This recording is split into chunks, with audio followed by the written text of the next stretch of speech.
সবাই জানি তো হ্যাটা কোথায়? ইয়েস, আপনারা জানেন 2006 ওয়ার্ল্ড কাপ ফ্রান্স আর ইটালির মধ্যে ছিল। ফেভারিট কিন্তু ফ্রান্স ছিল, ফ্রান্স জিতবে। আর সবাই কিন্তু ভরসা করেছিল সেই জিদানের উপরে। কিন্তু আপনারা জানেন যে ওই সময়টা কি হয়েছিল, আর ইটালিও জানতো যদি জিদান পুরো 90 মিনিটস খেলে তাহলে কখনোই ইটালি জিততে পারবে না, ফ্রান্সই জিতবে। কেননা তারা জানে যে জিদানের কি ক্যাপাবিলিটি, কি ক্যাপাসিটি, আর সেটা জিদানও জানতো। আর সে জানে, আর তার সেটা লাস্ট ওয়ার্ল্ড কাপ। খেলাটা যখন হয় তখন দুটো টিমই ফার্স্ট হাফে 1-1 ছিল পয়েন্ট। তখন ইটালির দলের মধ্যে একটা প্ল্যানিং হলো, তারা একটা স্ট্র্যাটেজি তৈরি করলো, আর তারা চেষ্টা করলো যে আমরা জিদানকে যদি রাগিয়ে দিতে পারি। তাদের মধ্যে কেন এই চিন্তাটা এসছে আমি বুঝতে পারলাম না, যে জিদানও কি রাখতে পারে। কারণ ওরা দেখছে যে জিদানকে আটকানো যাচ্ছে না। তখন আপনারা জানেন ঘটনাটা কি হয়েছিল। ইটালির একজন প্লেয়ার তাকে খুব খারাপ কমেন্টস করে জিদানকে। তখন কিন্তু জিদান নিজের রাগটা কন্ট্রোল না করে সে কিন্তু পারফরমেন্স করে সে কিন্তু নিজের দেশকে চ্যাম্পিয়ন করার পরেও ইটালিকে কিন্তু জবাব দিতে পারত। কিন্তু সে করলো না।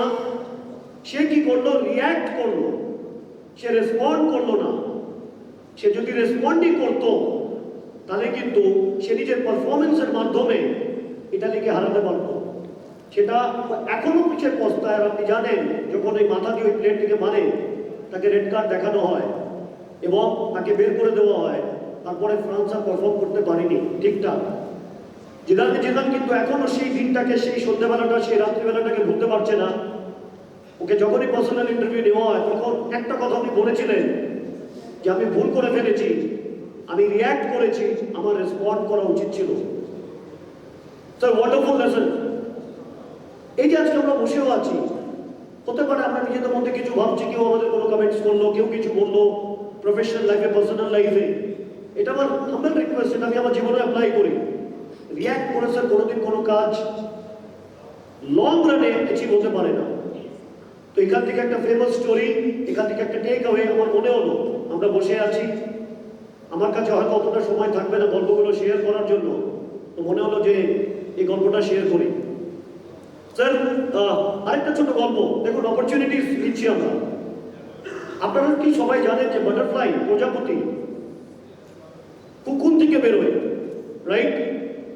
ওর আগের স্টেজটা থেকে ক্যাটারপিলার, শুয়োপোকা। তো আমাদের মতোই আমরা একজন খুব কাইন্ড হার্টেড একটি মানুষ একটি পার্কে গিয়ে বসে, দেখে যে একটা বাটারফ্লাই একটা ছোট্ট কুকুর থেকে, স্যার এই গল্পটা শেয়ার করবেন নিজেদের ছেলে মেয়েদের সঙ্গে, বাচ্চাদের সঙ্গে, খুব ইন্সপায়ারিং, যে ওটা থেকে বেরোতে পারছে না। ওই লোকটির খারাপ লাগলো, স্বাভাবিক, আমাদেরও খারাপ লাগতে পারে। সেই লোকটি তখন কি করলো, যাতে বাটারফ্লাইটা খুব তাড়াতাড়ি বেরিয়ে যেতে পারে, সে কি করলো, ওই কুকুরের যে ছোট্ট মুখটা সেটাকে কাঁচি দিয়ে কেটে দেয়, রাইট? কাঁচি দিয়ে কেটে দেয়। তো যেই কাঁচি দিয়ে কেটে দেয় তখন সঙ্গে সঙ্গে ও ভাবে যে এখনই তো এই কুকুরটা, বাটারফ্লাইটা উড়বে। বাট জানেন কি হয়েছে? বাটারফ্লাইটা কুকুর থেকে বেরিয়ে গেল, কিন্তু সে আর উঠতে পারেনি। কেন? এমনভাবেই নেচার আমাদের পরিস্থিতিটাকে তৈরি করেছে যে ওই যখন ওই চেষ্টা করে নিজের বডিটাকে রাব করে, তখন তার বডির থেকে যে ফ্লুইডটা আছে সেটা তার উইংসে চলে যায়, আর সেই উইংসটার মাধ্যমে কিন্তু একটা বাটারফ্লাই উঠতে পারে। এই লেসন থেকে টেক অ্যাওয়ে হচ্ছে স্ট্রাগলিং করতেই হবে, তার সবাইকে স্ট্রাগল করতে হবে। স্ট্রাগল করলেই কিন্তু আমরা নেক্সট স্টেপটা এগোবো। আর আজকের ইভিনিং যে রিওয়ার্ডস এন্ড রিকগনিশনস, এই পার্টিকুলার গল্পটা, ये पर्टिकुलर कहानी हमको याद दिलाती है कि अगर स्ट्रगल के बिना, स्ट्रगल ছাড়া আমরা কোনোদিনই এগোতে পারবো না। স্যার, ইন্সপায়ারিং স্টোরি যেটা আমাদেরকে এক একটা স্টেপস আগিয়ে নিতে পারে।